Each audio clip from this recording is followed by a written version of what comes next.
Muy buenas a todos, ¿qué tal? ¿Cómo están? Bueno, acá estoy nuevamente, volviendo de a poco al ruedo, donde vamos a estar compartiendo, voy a estar compartiéndoles varias cosas, y una de ellas es un tema en el que vengo pensando realmente hace mucho tiempo, es un tema, diría, como bastante recurrente en mi vida, que tiene que ver justamente con la espiritualidad, con la manera en la que se transmite, se comunica, se vive, se experimenta también, y con todas las diferentes corrientes que existen para, en teoría, acercarnos a la espiritualidad o eh, transitar en un camino evolutivo de la espiritualidad.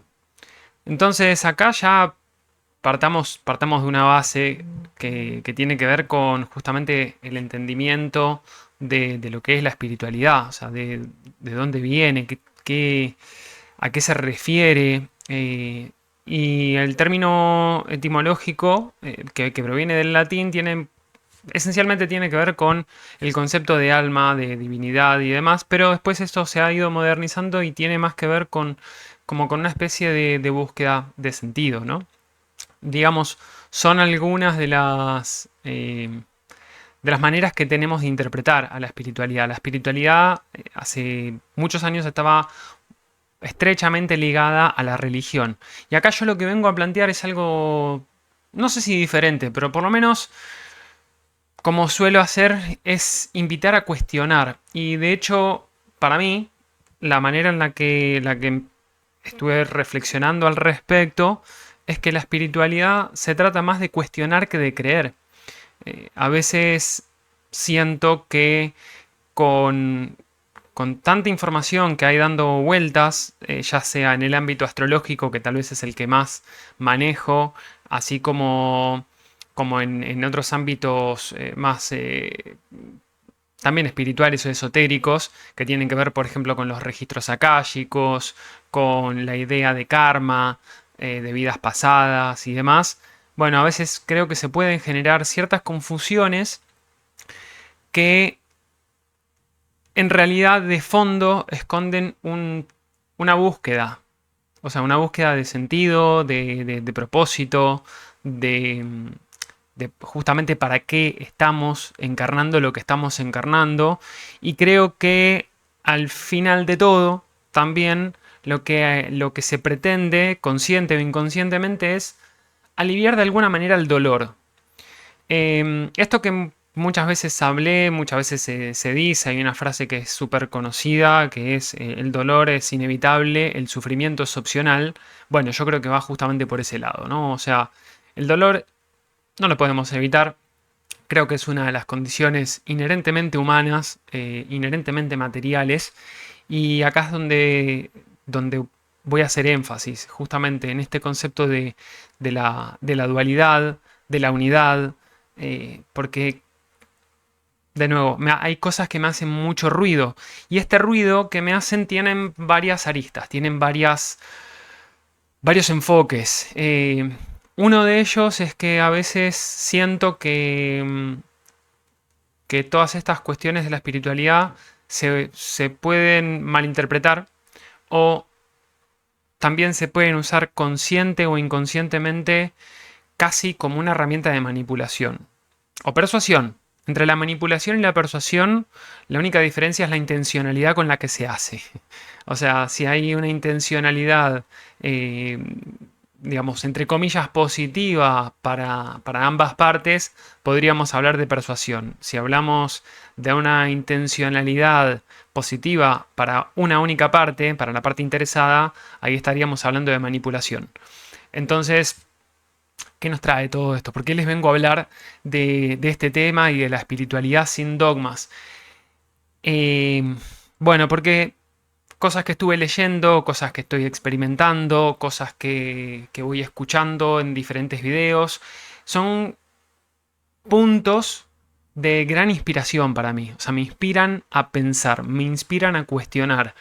Y mucho de lo que van a estar escuchando acá, muy probablemente encuentren contradicciones. O sea, es altamente probable que encuentren contradicciones entre lo que digo y lo que, entre comillas, critico. Y también quiero que se entienda que la crítica que eventualmente hago es una crítica más desde el cuestionamiento, más desde una búsqueda eh, de verdad, si se quiere, que una crítica destructiva. No pretendo, digamos, apuntar a nada ni a nadie en particular, simplemente poner foco, tal vez, en algunas cosas que sí me parecen relevantes en estos términos. Por lo tanto, así como para empezar, primero que nada, bienvenidos a un nuevo episodio de Caos, el orden que no entendemos.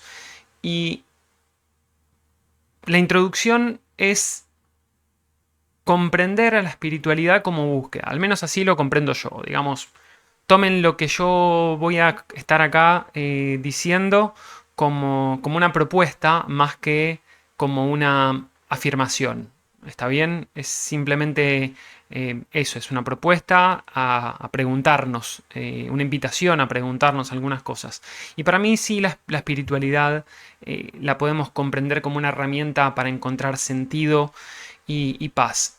De hecho, voy a hablar de uno de los temas que me parece como bastante polémico. Estoy leyendo un libro de Brian Weiss. En su momento leí, no lo terminé de leer, pero leí bastante el libro de Muchas vidas, muchos maestros de Brian Weiss, en las que él habla acerca de diferentes terapias que hizo con consultantes suyos, donde a través de la hipnosis pudo ver que estas personas traían recuerdos de aparentemente vidas pasadas. Digo aparentemente porque no hay una verificación científica, empírica, corroborable, aunque hay algunos indicios, en algunos casos bastante particulares, que son por lo menos interesantes de ver, de considerar. Que bueno, no voy a entrar en detalles ahora con eso, pero el tema este de las vidas pasadas, como decía, no es algo en principio verificable, comprobable desde el punto de vista científico material, pero que sí está bastante claro que ha tenido una alta efectividad terapéutica, a modo terapéutico. Y el otro de los libros que estoy leyendo ahora se llama se llama Los mensajes de los sabios. Es este libro, no sé si lo pueden ver, Los mensajes de los sabios, de Brian Weiss. Bueno, estoy leyendo ese libro y obviamente ahí me empezó a carburar un poco la cabeza, eh, porque me llevó a cuestionarme justamente, hey, pero pará, ¿hay vidas pasadas? O sea, de nuevo, no es algo que me haya planteado ahora, simplemente que esto fue una especie de recordatorio de algunos planteos que me estuve haciendo hace mucho tiempo. Y esto de las vidas pasadas es algo que me llama bastante la atención. ¿Por qué me llama la atención? Porque muchas veces, desde estas perspectivas, por ejemplo la de Brian Weiss o la de tantas otras personas, de hecho en la Kabbalah y en algunas otras corrientes filosóficas o incluso religiosas, se habla de karma, de vidas pasadas, de contratos kármicos, de pactos entre almas.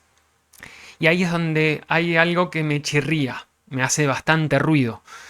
De nuevo, esto que me chirría probablemente tenga más que ver con un rechazo que puede ser una invitación para mí, para replantearme mis propias creencias, que como una negación de un hecho que yo tal vez no comprenda. ¿Ok? Entonces vamos a dejarlo en ese punto. Y no olvidemos que eh, cada uno cada uno de nosotros hablamos, nos comunicamos, pensamos bastante en sintonía a lo que nuestras cartas natales proponen. Y yo, para los que lo saben y no lo recuerdan, y para quienes no lo saben, tengo a Saturno en Sagitario. Entonces, o me puedo volver muy dogmático, o me puedo volver, entre otras cosas, muy cuestionador de dogmas. Entonces, siendo bastante fiel a eso, que en parte me caracteriza, iba a decir que me define, pero tal vez no, me caracteriza, bueno, me sale este tipo de relato. Por lo tanto, estos cuestionamientos que digo, que me chirrían, tienen la siguiente base. En alguno de los videos que vi, en alguna de las tantas cosas que escuché, que leí en algún lado, se habla de que de que toda situación contiene amor, por ejemplo. Toda situación contiene amor. Es una frase muy potente, sin duda. Y cuando se dice que toda situación contiene amor, eh, hay situaciones que probablemente sean muy dolorosas en vínculos, vínculos ya sea de pareja, vínculos padre-hijos, bueno, vínculos entre personas, lo que sea, que son justamente dolorosas y potencialmente traumáticas. Y cuando conceptualizamos a esta situación como contenedora de amor, es algo que por lo menos nos plantea un punto a reflexionar. Es una invitación a veces muy incómoda. ¿Cómo que toda situación contiene amor? Vos me estás diciendo que tal vez una violación contiene amor. Tal vez no es el concepto que yo tengo de amor. No sé. A mí me cuesta un poco creerlo. Eh, Cuando estas cosas empiezan a desarrollar un poco más en profundidad, tal vez se empieza a ver las cosas de otra manera. Y acá hay uno de los puntos fundamentales de esto que les voy a estar hablando, porque ya no se trata necesariamente de justificar una situación, sino de resignificar una situación. Y la resignificación, para mí, desde mi punto de vista, está altamente dotada de simbolismos que pretenden buscar sentido. Y eso creo que es el factor principal. Entonces, cuando yo escucho que toda situación contiene amor o que las almas de dos personas pactaron un encuentro en esta encarnación donde uno va a ser un ejecutor de una acción potencialmente dolorosa para la otra persona porque esa alma en esa encarnación tiene algo para aprender, y me suena un poco polémico. Mínimamente me suena un poco polémico. ¿Estamos de acuerdo? O sea, ¿estamos seguros que nuestra alma elige atravesar una situación de dolor porque tiene algo que aprender? No sé, che. De hecho, ahí es donde me viene el otro cuestionamiento. ¿Cómo puede ser que el alma, que viene en teoría de la unidad, de una dimensión atemporal, inmaterial, necesite aprender algo con la encarnación? No me hace ningún tipo de sentido. O sea, desde un punto de vista lógico, racional, no me hace ningún tipo de sentido. Acá, primer paréntesis, invitación, no estoy haciendo una aseveración, simplemente estoy diciendo, no lo comprendo. Entonces, si alguien tiene algún comentario para dejar, acá mismo lo puede dejar, obviamente, para que esto también tenga interacción, que dejen sus puntos de vista y demás. Y a lo largo del video, bueno, tal vez aparezcan otros comentarios que quieran hacer. Pero por eso digo, a mí personalmente no me hace sentido que en algún punto de la existencia dos almas digan: che, ¿qué haces? ¿Todo bien? Mira, ¿sabes qué? Nos vamos a encontrar en tu próxima encarnación, nos vamos a encontrar y yo voy a ser un hijo de mil. No quiero decir mucho más. O sea, voy a ser mala persona, pero porque vas a tener que aprender algo porque todavía no lo aprendiste. ¿Viste cómo es esto del karma, no? O sea, esta cuestión también de registros akáshicos. Los registros akáshicos, para quienes no lo saben, es como una especie de libro contable de todas las experiencias del alma. Y acá me parece que hay otro punto que es súper interesante. Las experiencias del alma, desde el punto de vista de los registros akáshicos, también son atemporales. Entonces es como que uno podría estar viendo, cuando uno se hace apertura de registros akáshicos, está viendo todas las experiencias del alma posibles en tiempo presente, futuro y pasado. Por lo tanto, uno podría ver, en principio, con qué almas resuena más, con qué almas tiene deudas o créditos, llamémosle de alguna forma, y podría llegar a decir que, bueno, todo se trata de encontrar un equilibrio, ¿no? Todo se trata de encontrar un balance. Partamos de uno de los principios básicos del Kybalión, que esta es una herramienta, digamos, es una especie de axioma, una especie de base para mí que tiene sentido. ¿Significa que tenga efectivamente sentido? Probablemente no para todo el mundo. para mí tiene sentido. Es una creencia un marco en el que yo elijo creer para basar mis fundamentos de vida. Entonces, no tiene que aplicar para todos por igual. Entonces, digo esto, uno de los principios del Kybalión es el principio de reciprocidad también. O sea, el principio como de equilibrio, tipo acción-reacción. Si algo va, algo tiene que volver, se tiene que compensar de alguna manera porque hay una búsqueda de equilibrio. Desde el taoísmo esto se plantea como el yin y el yang, por ejemplo. Entonces, bueno, ¿dónde estamos parados? ¿Qué quiero decir con esto? De nuevo, volviendo al punto que les mencionaba recién. Tenemos dos almas, dos entidades lumínicas, así como las conceptualizamos o las conceptualizo yo por lo menos, que se encuentran en un plano X, en la quinta dimensión, en la onceava dimensión, o vaya uno a saber en qué dimensión están, y se estrechan la mano después de pactar un acuerdo en el que se van a encontrar en alguna vida para hacer algo concreto. Y es hacer algo concreto, ahí es donde viene justamente el punto. Aparentemente, desde algunas de estas filosofías de vida, tenemos la posibilidad de reencarnar. Por lo tanto, tenemos un alma que en algún momento dice, che, estoy un poco aburrida acá, en el éter, en la unidad donde todo es fantástico, donde no necesito nada, pero la verdad que estoy aburrido, vamos a ver qué hay en la Tierra. Debe ser más divertido. Aparte, ¿sabes qué? Me estoy acordando que tengo que aprender algo. Vamos a aprender. Pero necesito un socio, necesito alguien que me enseñe eso.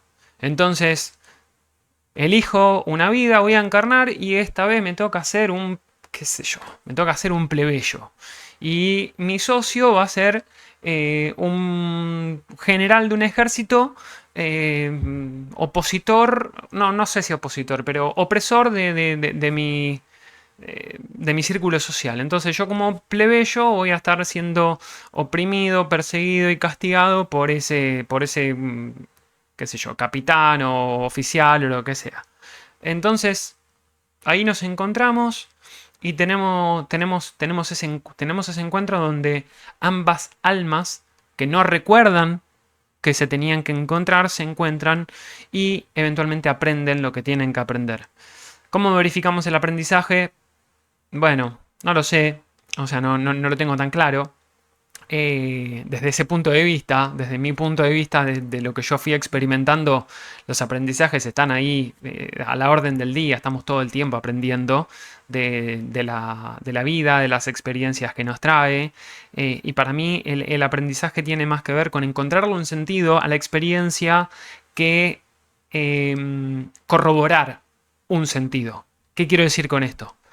Busco el sentido de manera tal que siento paz con eso, o un cierto nivel de paz con eso. No quiere decir necesariamente que ese sea efectivamente el único sentido. De hecho, ¿cuántas veces les pudo haber pasado a alguno de ustedes? Por lo menos a mí sí me pasó, de que lo que en un momento le encontré sentido, después ese sentido fue resignificado hacia otro lado. Entonces, ¿cuál era el sentido? ¿El primero o el segundo? ¿O una combinación de ambos? ¿Quién lo dice? Mi presente. Desde mi punto de vista, mi presente.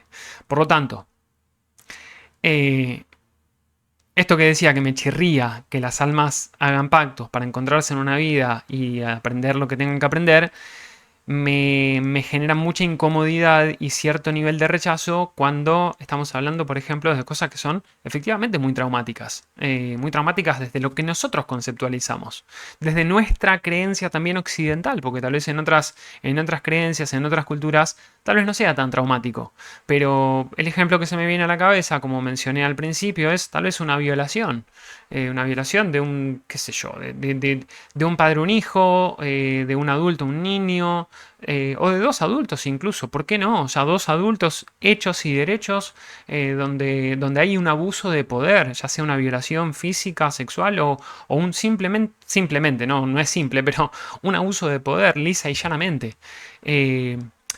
No, es que debe ser que tengo que aprender algo acá y qué sé yo.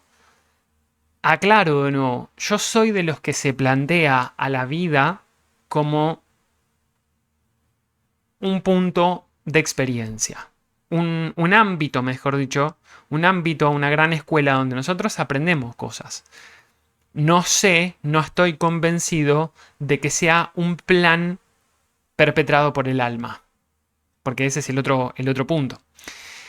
Eh, el otro punto al que quiero ir, por ejemplo, que tiene que ver con las regresiones a vidas pasadas, para los que no escucharon nunca hablar de qué es una regresión a vida pasada, tiene que ver con lo siguiente.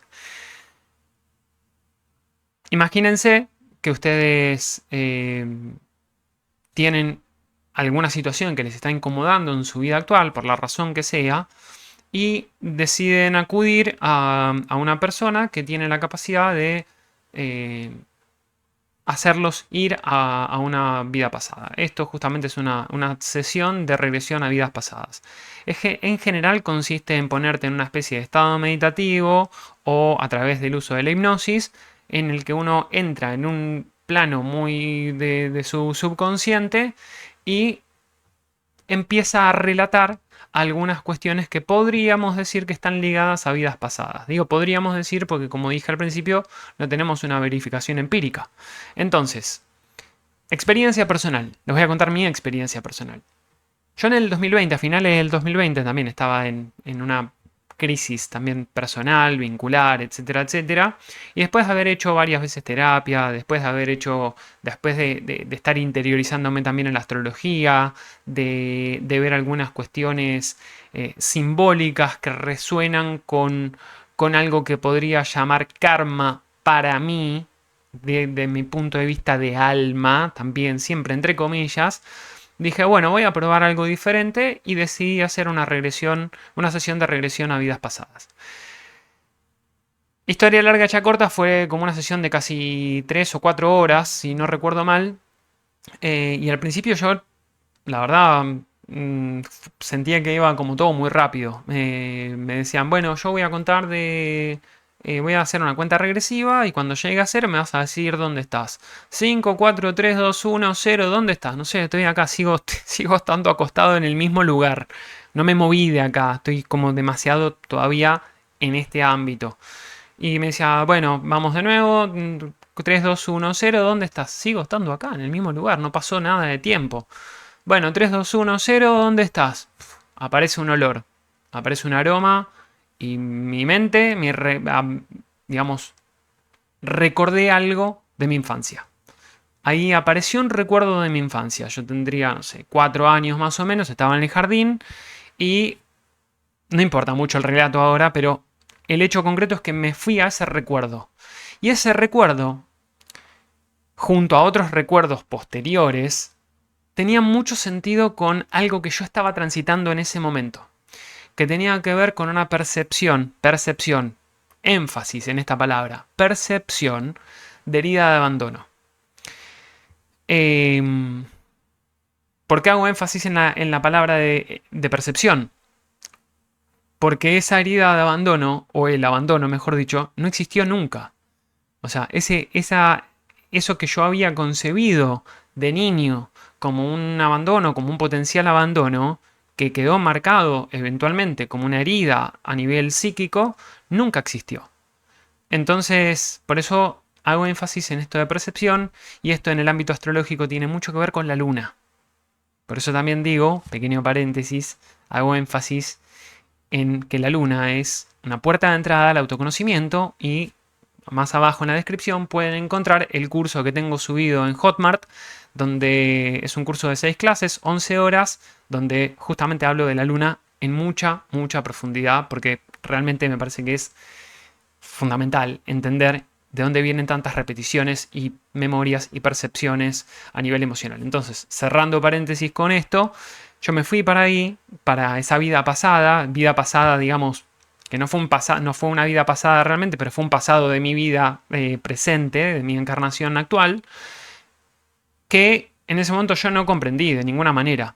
Y después la sesión continuó y me fui supuestamente me fui a una instancia en la que yo estaba todavía en el útero, estaba por salir, estaba por nacer, después me fui más atrás y luego me fui cada vez más atrás, me fui a una vida aparentemente pasada, que no sé, una edad media, donde yo estaba con una persona que había sido mi pareja hasta ese momento actual, 2020, y en ese recuerdo aparentemente también era la misma persona.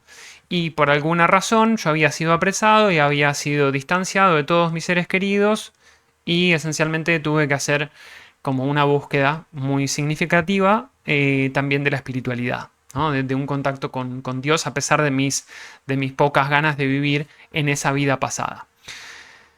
Entonces, también, para recortar un poco la historia, tuve varias instancias de ir a vidas pasadas y cuando termino la sesión, me voy de ahí bastante aturdido, no entendía nada y a los días empiezo a reflexionar al respecto. Digo, bueno, no puedo comprobar de ninguna manera, por lo menos no tengo las herramientas a mi alcance para verificar que eso que yo recordé sea efectivamente cierto.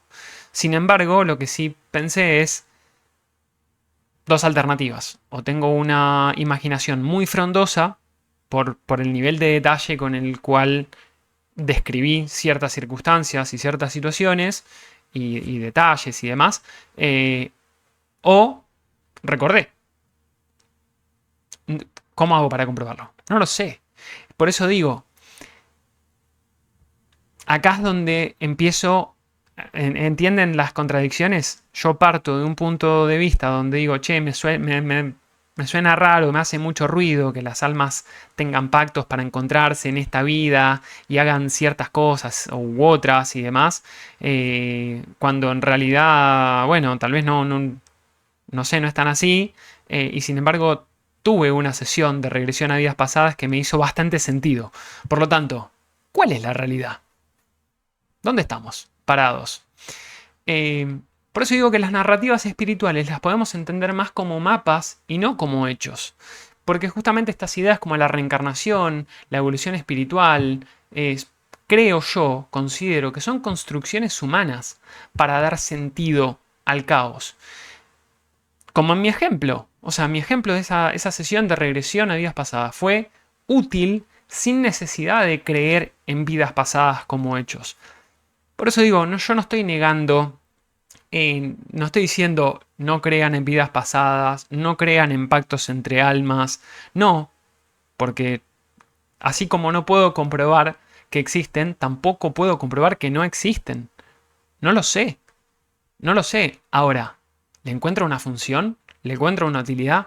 Terapéuticamente hablando, psicológica y emocionalmente hablando, sí, se la encuentro. Entonces, ¿qué papel juegan estas cosas? Mi crítica es justamente sobre presentar a estas narrativas, para mí son narrativas, son relatos, son historias que nos contamos, y la crítica que yo puedo hacer es que se presentan muchas veces estas historias como verdades absolutas. Y cuando se presentan como verdades absolutas, desde mi punto de vista, tal vez muy ligado a mi Saturno en Sagitario, no me vendas verdades absolutas. Para mí no existen las verdades absolutas. O sea, de hecho podríamos caer en la paradójica contradicción de que mi verdad absoluta es que las verdades absolutas no existen. Entonces, la negación al 100% paradójicamente se transforma en una certeza. Por lo tanto, acá me permito oscilar entre las polaridades.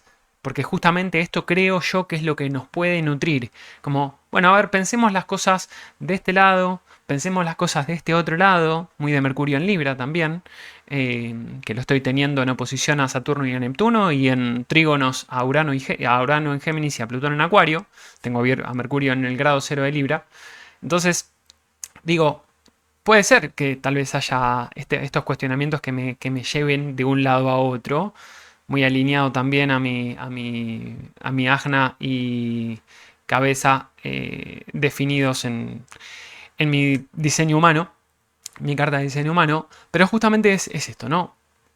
Mi crítica es, que muchas veces se presentan estas narrativas como verdades absolutas, como alguien te dice, no, es que ustedes son almas que vinieron encarnaron para encontrarse acá y para aprender y demás.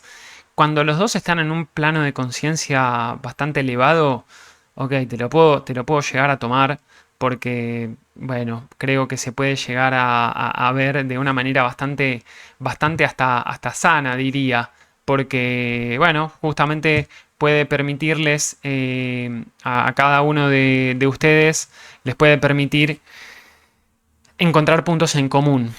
El tema es cuando hay una de las partes que la está pasando muy mal y la otra parte que no es plenamente consciente del dolor que está ejerciendo sobre la otra persona. Entonces, cuando uno es el que está sintiendo todo ese dolor, padeciendo el sufrimiento, decirle, es que tu alma lo pactó y esto es karma, corremos el riesgo de que se justifiquen traumas que no deberían ser justificados. Corremos el riesgo de que se vivan ciertas experiencias desde un lugar pasivo y hasta tóxico, me atrevería a decir. Y acá es donde pongo dentro de esto que les decía de utilizar a las narrativas espirituales como mapas y no necesariamente como hechos, algunas perspectivas como por ejemplo el hinduismo o el budismo, también el punto de vista del karma, justamente explica ciclos de reencarnación como lecciones, pero esto proyecta una dualidad humana. Desde el punto de vista del taoísmo, estas narrativas enfatizan fluir con el Tao sin dogmas rígidos. Yo me siento, digamos, si tuviera que decir, me siento mucho más alineado al estoicismo y al taoísmo que tal vez a las otras cosas en esta perspectiva, en este ámbito de cosas. Porque después hay muchas otras que me hacen mucho sentido del budismo, por ejemplo. Cuando nosotros entendemos al dolor como un proceso humano y no como un objetivo del alma, yo lo siento que es mucho más coherente con la existencia, con el presente. ¿Por qué? Porque a mí me parece que es incoherente que el alma elija el dolor para aprender. Porque en el plano espiritual, o mejor dicho, si pensamos, si consideramos, si partimos de la base de que conceptualizamos al plano espiritual como una dimensión atemporal e inmaterial, pensar que los contratos kármicos normalizan sufrimiento me parece que es injustificable. O sea, porque se justifica justamente el abuso como amor disfrazado o un pacto prenatal, lo que puede ser tóxico y bastante peligroso. Ahora, la pregunta que tengo, si el alma elige el dolor, ¿por qué no se lo comunica al cuerpo? Acá es donde aparece algo que me parece interesante, que es una de las explicaciones que a veces se da, es que el alma necesita un cierto velo de memoria, como una criptopnesia, creo que se llama, como una especie de mejor esto no lo recuerdes. Por eso también hay muchos que dicen, nosotros venimos a la vida a recordar. ¿Recordar qué? Recordar vidas pasadas, recordar que somos seres luminosos, recordar que somos almas encarnadas en esta experiencia humana. Ojo, son cosas que yo muchas veces dije y podría seguir sosteniendo. Por eso digo, o sea, hace años me reconocí como ser contradictorio y en esa contradicción es donde yo intento aplicar un sano escepticismo que me lleva idealmente a una búsqueda de cierta ataraxia. Mencioné hace 2 años un video que hice sobre la felicidad, sobre qué implica ganarse la vida, e hice referencias a Epicuro.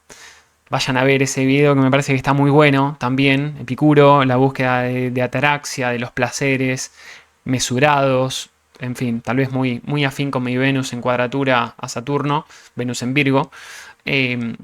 Claro, uno va encontrando sentido donde resuena, esencialmente. Entonces, lo que estaba diciendo acá es, ¿por qué el alma no comunica al cuerpo de que, che, ¿sabes qué? Vas a venir a experimentar dolor? Entonces tengo que recordar que mi alma decidió conscientemente, o sea, tuvo una decisión, tomó una elección, que era atravesar el dolor. O sea, ¿quién en su sano juicio elige tal cosa? Realmente, ¿quién en su sano juicio elige tal cosa? Me cuesta, por eso digo, me cuesta creer que el alma haya hecho una elección consciente. Porque acá planteamos otro tema. O sea, si el alma elige conscientemente, dos preguntas. ¿Qué es la conciencia?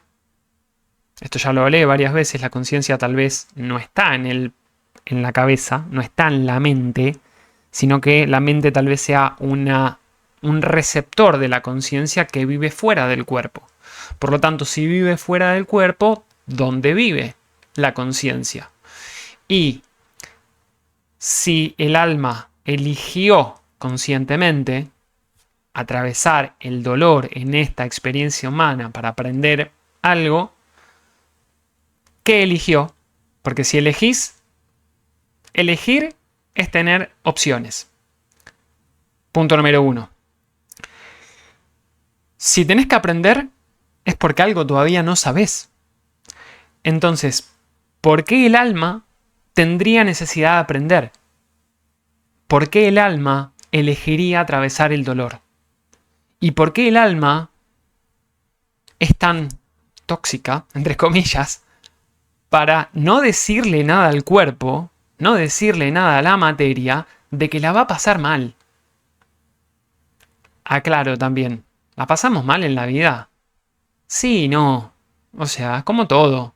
Vamos a ponernos un poquito más equilibrados en todo esto. La vida no es una, digamos, un padecimiento constante. Tiene sus vueltas, tiene sus altibajos. Yo vengo de atravesar altibajos y bajos muy profundos. Y acá estoy, sigo con vida. De hecho, justamente una de las maneras de interpretar o de significar tal vez la muerte de mi papá, en principio tiene que ver con esto. Digo, che, wow, cómo pasa el tiempo, cómo son las cosas que de repente una persona, un alma encarnada en un cuerpo dejó de estar, y bueno, tendré que aprender algo yo de esto, y bueno, no sé, qué sé yo, pero lo que yo elijo hacer conscientemente es, mientras yo esté con vida, voy a honrar a la vida. Voy a honrar a la vida tal vez haciendo esto, compartiendo esto. ¿Sirve para algo? Probablemente no sirva para nada. Yo creo que soy de los que cree que en el fin último de la existencia nada sirve para nada. Pero mientras estemos encarnados, está bueno encontrar algo que nos genere un poquito de placer. Y a mí esto me genera disfrute.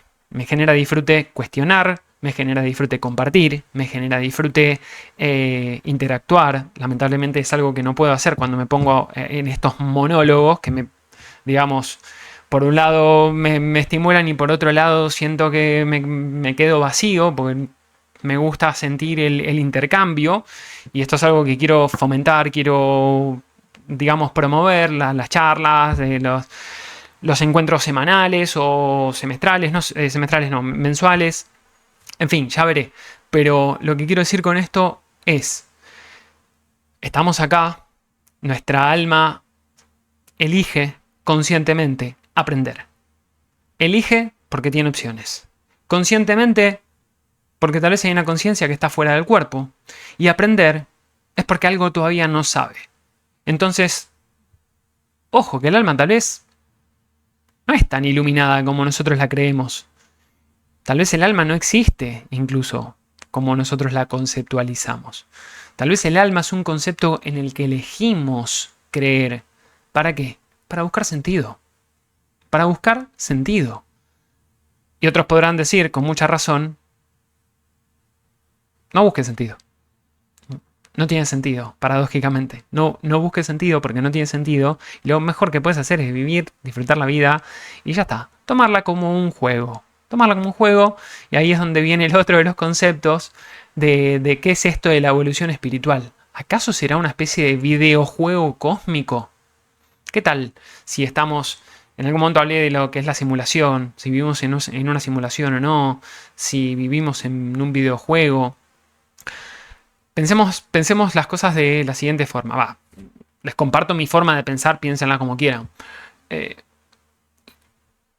Imaginemos esta alternativa, que el dolor es como un proceso biológico, emocional, pero no es un plan necesariamente cósmico, sino que el sentido se va creando a través de la conciencia, que podríamos comparar con el mito de Sísifo. De esto yo hablé alguna vez, que es aceptar el destino inevitable lleva a una resignación pasiva.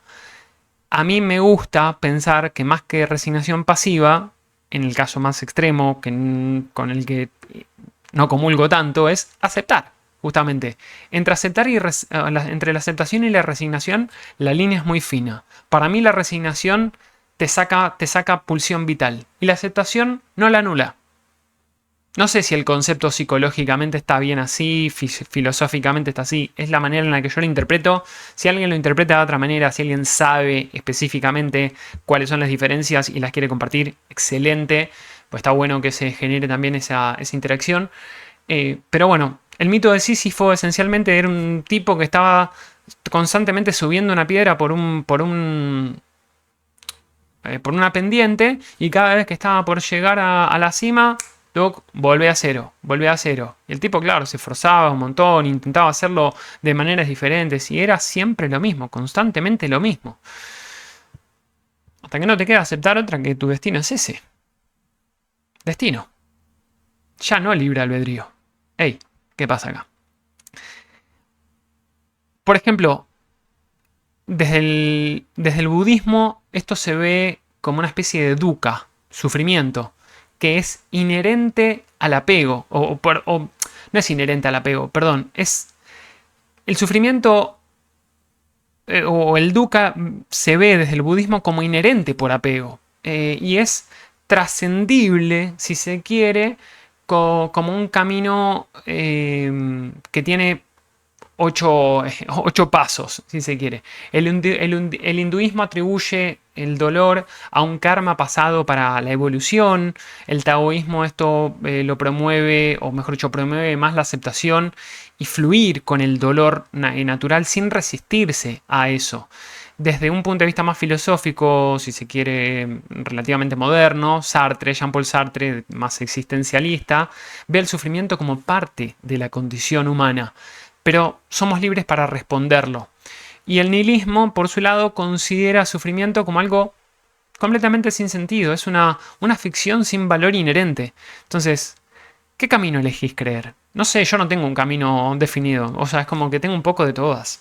Si vamos al caso, tengo un poco de todas. Y me parece que está bueno no aferrarse a ninguna, porque aferrarse conlleva el riesgo de polarización. Y la polarización creo que nos aleja de otras partes que también pueden ser integradas. Entonces, cuando nosotros empezamos a ver este camino, esta evolución espiritual, podemos pensarla como, bueno, ¿y qué tal si es un videojuego cósmico? Porque la manera en la que yo lo pienso esto es más o menos así. Nuestra alma elige pactar ciertos encuentros con diferentes almas a lo largo de la encarnación terrestre y es como cada cosita que vayamos experimentando, dolor, sufrimiento, trauma, lo que sea, incluso las alegrías, ojo, también las alegrías enseñan, los éxitos también enseñan, pero creo que se aprende mucho más del dolor y de los, entre comillas, fracasos y de los errores que de los éxitos. Son como, a veces lo pienso como si fueran peldaños, como si fueran niveles en un videojuego. O sea, los videojuegos al fin y al cabo están hechos a imagen y semejanza de lo que es la vida, el juego de la vida, donde vas avanzando. Ahora, ¿qué necesidad tiene el alma de avanzar? ¿Hacia dónde va a avanzar? Recordemos, el concepto primario que tengo yo, por lo menos de alma, es que viene de una quinta dimensión, donde no existe ni espacio ni tiempo. Si no existe ni espacio ni tiempo, ¿qué sentido tiene avanzar? ¿Hacia dónde vas a avanzar? ¿Qué sentido tiene subir una escalera si no tiene niveles necesariamente? No hay niveles para aprender. Está todo ocurriendo al mismo tiempo en todas partes. Es algo que nuestra mente humana, nuestra existencia terrenal, está limitada probablemente para comprender. O sea, nosotros hacemos un esfuerzo, yo por lo menos hago un esfuerzo para intentar comprender algo a lo que nunca probablemente llegue a comprender. Entonces, también uno podría decir, bueno, ¿y para qué te esforzás en algo que sabes a lo que no vas a llegar? Porque simplemente lo disfruto. Nada más. Ya en otro momento me obsesionaba. Hoy es un estímulo mental. Es un estímulo mental que me genera cierto placer. Simplemente eso. Si no, viviría angustiado. Y creo que sería contradictorio, sería opuesto a lo que estoy intentando promover.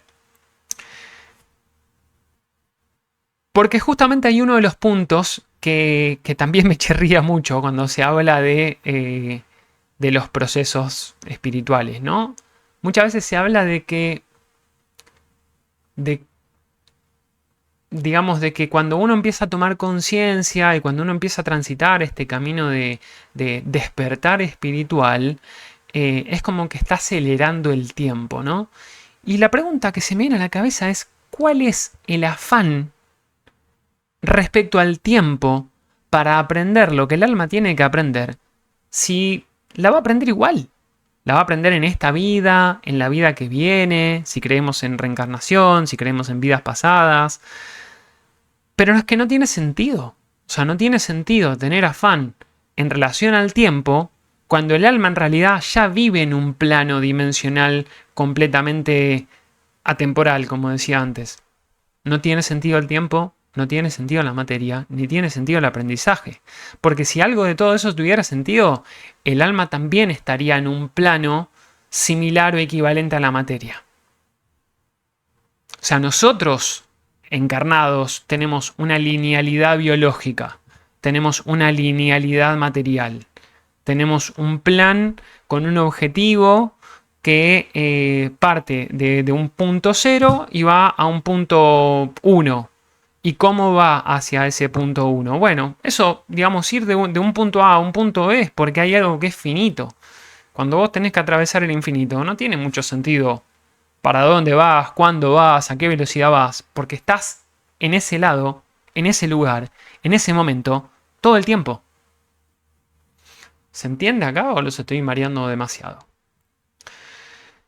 Entonces, esta idea de acelerar la evolución espiritual me parece que es ilógica en un plano sin tiempo. Porque, de hecho, me parecería hasta que el alma es ingenua. O sea, ¿en serio? O sea, ¿realmente en serio vos, alma, venís a acelerar? ¿Pretendés que mi experiencia humana acelere el tiempo de aprendizaje? ¿Qué te importa? ¿Qué te importa? Si aprendo en esta vida, en 28 vidas, es irrelevante. Es irrelevante porque tu alma ya lo sabe.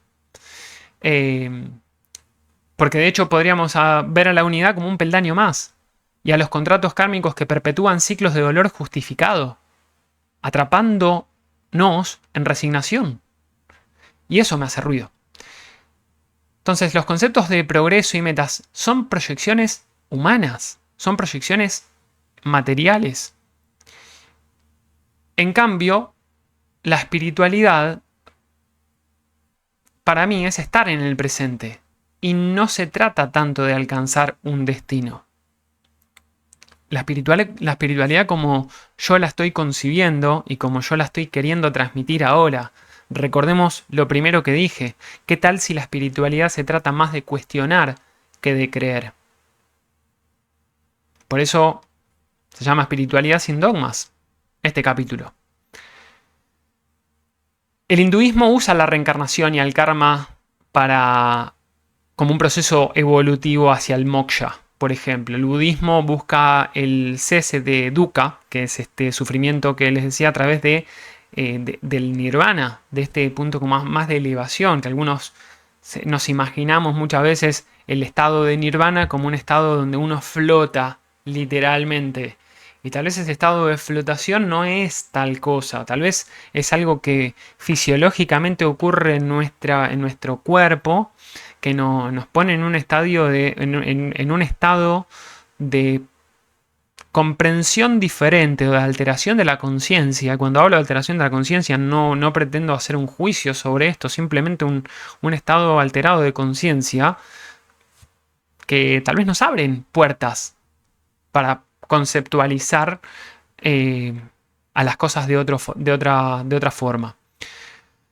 Por lo tanto, esto, ¿no? Que les decía, el tema de que el budismo busca cesar el sufrimiento a través de la nirvana, o el taoísmo se enfoca más en la armonía con el Tao y no tanto en el progreso lineal. Y en cambio el nihilismo rechaza cualquier evolución como ilusoria. O sea, ya que la vida carece de significado objetivo. O sea, el nihilismo, desde mi punto de vista, es como medio depre, la verdad. Medio bajón. Pero pero bueno, no está mal aceptar que no hay un sentido definido, sino que lo importante es que vos le encuentres un sentido y un significado a tu existencia. Eh, y acá es donde viene la otra parte, ¿no? El ego y la dualidad, que son para mí puntos de vista contradictorios. Lo que le voy a explicar ahora, hay contradicciones en el concepto, con el concepto de unidad. Por ejemplo, si el ego es material, ¿por qué el alma lo necesita? Porque muchas veces creemos que el alma necesita al ego para poder aprender de las cosas que tiene que aprender. Si no hay una separación en la unidad, ¿cómo existen lo bueno y lo malo? O sea, claramente lo bueno y lo malo son conceptos de la separación, de la dualidad, de la existencia terrenal. ¿Qué necesidad tendría el alma del ego en ese caso? Las nociones estas de dualidad, de karmas, de elecciones, desde mi punto de vista son proyecciones humanas para explicar de alguna manera el caos. Estos contratos o estos contratos kármicos que imponen dualidad, esta dualidad de víctima-ejecutor muchas veces, porque el karma en definitiva se puede considerar como temas no resueltos. O sea, deudas pendientes. Esto es lo que les decía de registros akáshicos. Es como un gran libro contable donde vos tenés columna del debe y el haber, columna de, sí, mira, sabes que en esta vida que tuviste cuando los dos eran pleyadianos y vos le hiciste un daño al otro, entonces ahora tienen que revertirlo. Pero bueno, eso en realidad vamos a hacerlo cuando fue la Atlántida. Cuando fue la Atlántida ustedes se encontraron y ahora tal persona fue tu mamá y vos fuiste su hijo. Y esa persona para compensar te cuidó. Y ahora se reencuentran, pero se reencuentran como pareja. Entonces son almas viejas que vienen con un montón de conocimiento y están acá para... Vaya uno a saber qué. De nuevo, no lo sé. No lo tengo claro. Lo que sí reafirmo es... Bueno, cuestiónense. Y elijan conscientemente la narrativa que les haga sentido. Simple.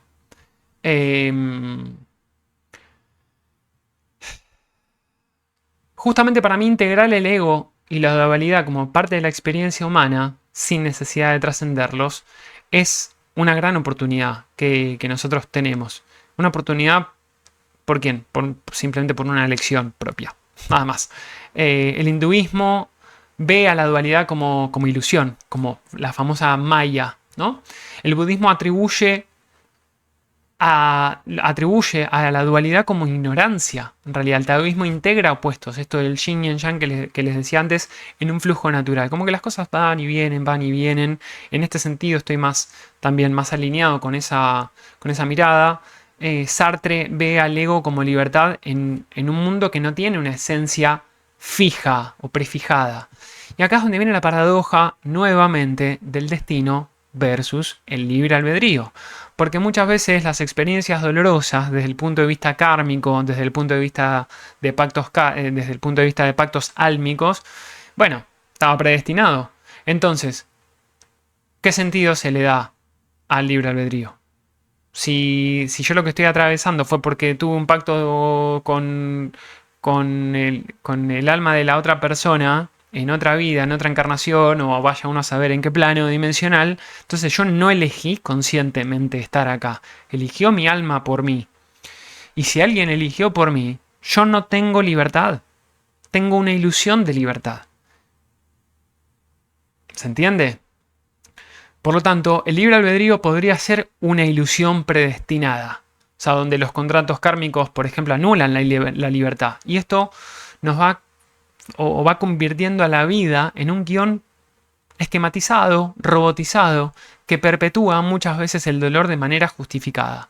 Nos justificamos a través de que esto ya estaba dicho por Dios, dicho por, qué sé yo, la astrología misma. O sea, yo practico astrología y por eso tengo cierto rechazo con la astrología más tradicional, o una de las ramas de la astrología tradicional que desde mi punto de vista es determinista. Te dicen, no, te va a pasar tal cosa, tal otra, tal día, tal hora. Eh, yo creo que acá es donde aparece también la otra paradoja. Es, si el astrólogo tiene la capacidad de ver eso, es porque ya está escrito, por lo tanto no hay libre albedrío, y no te queda otra más que aceptar o resignarte a que eso inequívocamente va a pasar. Y la otra posibilidad es, pensarlo de otra forma es, bueno, pero entonces no tengo libertad de acción. O si tengo libertad de acción, bueno, ¿cómo la puedo ejercer? Porque el otro punto en esta situación es, ojo con que tal vez escuchamos algo que nos condiciona y ese condicionamiento crea esa realidad a la que tanto tememos. Entonces, ¿pasa porque estaba predestinado o pasa porque fui condicionado?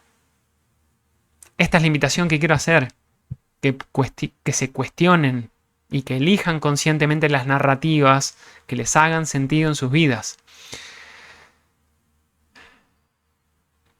Un ejemplo, ¿no? La sanación del abandono, como fue en mi caso, a través de las regresiones a vidas pasadas, porque de hecho esto no se los mencioné, pero todo eso que yo viví, que reflexioné, que pensé, que incluso dudé, yo creo que fue un acto de sanación. A mí me sirvió desde el punto de vista psíquico, terapéutico, emocional. Yo creo que me sirvió para sanar esa percepción equivocada de herida de abandono que nunca existió. Me pude reprogramar, yo creo que me pude reprogramar en ese aspecto. Por lo tanto, ¿cómo lo planteo esto? Y tal vez lo puedo ver como un acto de libre albedrío frente a una herida que parecía destino. El riesgo es la pasividad de normalizar el dolor con karma, lo cual nos puede llevar a traer más ciclos sin cambiar nuestra actitud. Porque es como, bueno, no cambio nada porque todo es karma. Y si me quedo en una relación súper tóxica es porque algo tengo que aprender. Pero ¿te estás dando cuenta o no te estás dando cuenta que maravilla por ahí no es? salí de ahí, maravilla. En fin. Por eso decía que el hinduismo y el budismo también ligan al destino a karma, pero el libre albedrío permite cambiarlo. Y el taoísmo pone énfasis en fluir con un destino natural, destino entre comillas. Sartre habla de que estamos condenados a ser libres, paradójicamente, pero y creamos sentido en ausencia de destino divino. Y por el contrario, el nihilismo ve todo como algo completamente sin sentido, sin destino ni libertad inherentes a la existencia. Entonces, la verdadera espiritualidad para mí, todo esto que estoy intentando hacer, es partiendo de un lugar de autenticidad. Las narrativas que exigen fe ciega pueden ser manipuladoras, potencialmente manipuladoras. Y yo lo que hago es desafiar a conectar con quienes buscan certezas absolutas. O sea, esto de los contratos kármicos como automanipulación me parece que puede ser muy peligrosa porque normaliza el sufrimiento. Yo uso los símbolos astrológicos, por ejemplo, o distintas técnicas que uso, como incluso, bueno, yo no lo practico, simplemente lo hice alguna vez, las regresiones a vidas pasadas o las constelaciones familiares. Yo creo que sí sirven como herramientas para ordenar el caos psíquico que podemos llegar a tener adentro, pero no como una verdad absoluta, irrevocable y verificable. Yo hace tiempo aprendí o entendí, no sé si aprendí es la palabra, porque no lo sé si lo aprendí, pero entendí y elegí creer que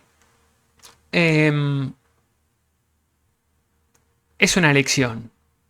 Que, que el tema este de ordenar el caos no requiere una explicación cientificista, reduccionista. ¿Te hace sentido? ¿Te sirve para aplacar un poco tu angustia, ansiedad, tu dolor, lo que sea, bueno, listo. ¿Cómo podés vivir en un estado de mayor plenitud? O en un estado de plenitud. Para mí la plenitud no tiene un mayor o menor. Es plenitud, simplemente. Eh, por eso la práctica astrológica que yo ejecuto se basa, por lo menos en un principio eh, intencional de transparencia. Uso narrativas, yo uso las narrativas, uso los relatos, uso los símbolos astrológicos como mapa para encontrar un centro. ¿Significa que tu carta natal te define? No, no te define, pero me da muchos indicios de quién sos. Me da, es increíblemente, eh, no sé, preciso, si se quiere, para ayudarme, para ayudarnos a encontrar algunas descripciones que están tan marcadas en la personalidad de cada uno de nosotros. Y justamente muchas veces me planteo estas cosas y digo, che, pero pará, si yo puedo conocer a una persona a través de la carta natal, ¿cuánto la conozco? Bueno, justo el otro día escuchaba un fragmento de Alejandro Lodi en una entrevista que le hicieron. No vi la entrevista completa, pero escuché este fragmento y me pareció súper interesante. Siempre Alejandro tiene cosas que me parecen interesantes. Eh, que él decía algo así como, con lo que yo me autopercibo, no es la realidad. Con la percepción que otros tienen de mí, tampoco es la realidad. Porque lo que yo me autopercibo, o como yo me autopercibo, está también sesgado por una creencia, por una elección consciente o inconsciente. Entonces, lo que yo soy, o mejor dicho, como yo me autopercibo, no soy necesariamente. Como yo soy, es un misterio. Es un misterio. Y me pareció súper interesante esa conclusión. Es un misterio que podrá estar más o menos desentramado, pero tal vez el camino de la vida sea ver si queremos, si tenemos la intención, si tenemos la voluntad, si tenemos el deseo, la atracción de saber quiénes somos, de desentramar ese misterio. Entonces, para mí, para ir cerrando, porque se me hizo súper largo este video, para mí la espiritualidad auténtica se trata de cuestionar y de crear tu propia verdad. Y las perspectivas como el existencialismo de Sartre o como el nihilismo enfatizan crear un sentido personal en un mundo que tal vez no tiene un propósito inherente a la vida. Y justamente lo que yo hago con la astrología es también ayudarlos a guiarlos a ustedes a través de la astrología, del diseño humano. No los tomo como verdades absolutas. Dudo mucho de todo eso.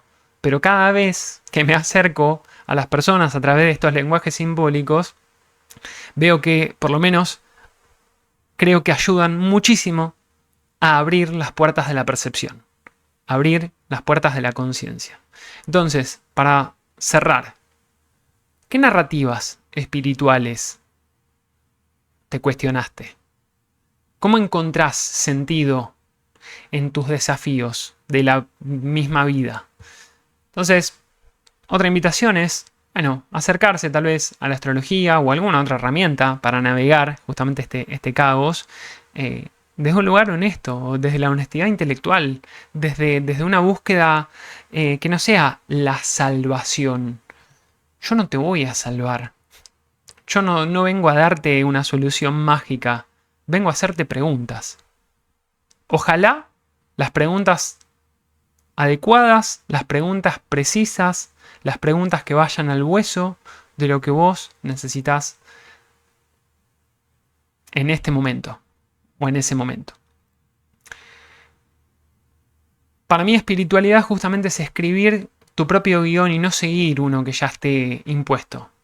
Y acá tenemos muchas perspectivas y corrientes filosóficas, espirituales que nos muestran que el sufrimiento tal vez no necesita justificación cósmica para que lo podamos transformar.